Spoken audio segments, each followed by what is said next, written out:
The weight of fatherhood is rarely a single, crushing blow. Instead, it is a slow accumulation of small pressures, the steady drip of responsibility that eventually fills a reservoir. For Elias, the difficulty wasn't the big moments. It was the quiet, invisible ones. The 3 a.m. ceiling. It usually started in the dead of night. Elias would lie awake, staring at the ceiling, calculating numbers that never quite seemed to add up. He wasn't just thinking about the mortgage. He was thinking about the braces his daughter needed, the weird sound the transmission was making, and the college fund that felt more like a puddle than an ocean. The hardness of being a father is often the burden of being the safety net. You are the person everyone else leans on, which means you have no one to lean on yourself. You become a shock absorber for the family's stress, soaking up the bumps so the people in the back seat don't feel them. The two versions of self every morning, Elias performed a quiet transformation. At work, he was the reliable employee, absorbing the frustrations of a demanding boss, because he knew his paycheck was the fuel for his family's lives. At home, he was the fun dad or the fix-it dad. The struggle was the transition.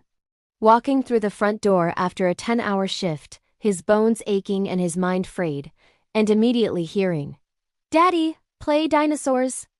The hard part wasn't playing the game. It was finding the emotional energy to be present when he felt entirely hollowed out. It was the guilt of wanting 10 minutes of silence.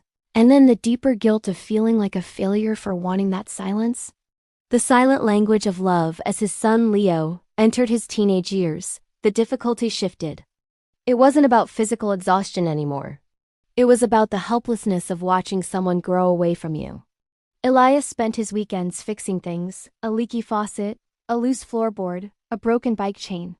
He realized he was trying to communicate through his hands because the words often failed him. He wanted to say, "I'm terrified for you, and I love you more than I can explain." But it usually came out as, "Did you check the oil in your car?" The hardest part of fatherhood is the emotional stoicism many men feel trapped in. You want to be vulnerable, but you feel you must remain the steady rock. You worry that if you show how tired or scared you are, the whole structure might collapse. The invisible victory. One evening, Elias sat on the porch, watching his kids laugh over some inside joke he didn't quite understand. He felt like a ghost in his own home, a provider who had worked himself into the background. But then, Leo walked by and casually clapped Elias on the shoulder. "Thanks for fixing the car, Dad. Runs great." In that moment, the weight didn't disappear, but it shifted. Being a father is hard because it requires infinite patience with zero immediate reward.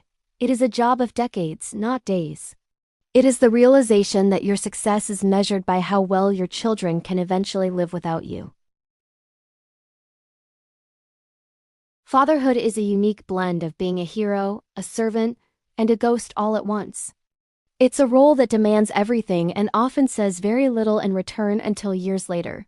When you see your values walking around in someone else's shoes,